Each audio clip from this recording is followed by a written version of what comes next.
ഏകാന്തമായൊരു ജീവിതം. മനുഷ്യരത് ആഗ്രഹിക്കുന്നില്ല എന്നുള്ളതാണ് യാഥാർത്ഥ്യം.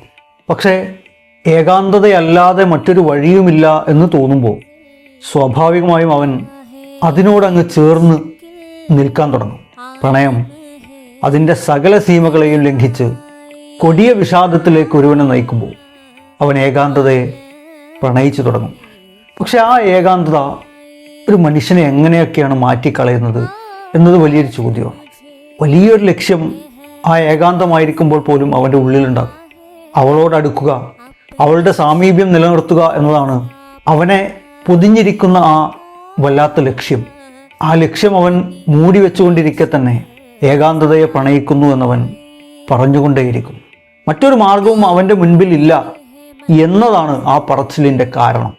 ഏറെ ദൂരെയാണ് തൻ്റെ പ്രിയതമയുടെ ഹൃദയം കിടക്കുന്നത്. ആ ഹൃദയത്തെ കീഴ്പ്പെടുത്തുക എന്ന് പറയുന്നത് ഏറെ ബുദ്ധിമുട്ടാണ്. സ്വാഭാവികമായും ആ ഏകാന്തതയോട് താതാത്മ്യപ്പെടാനേ അവന് സാധിക്കുകയുള്ളൂ.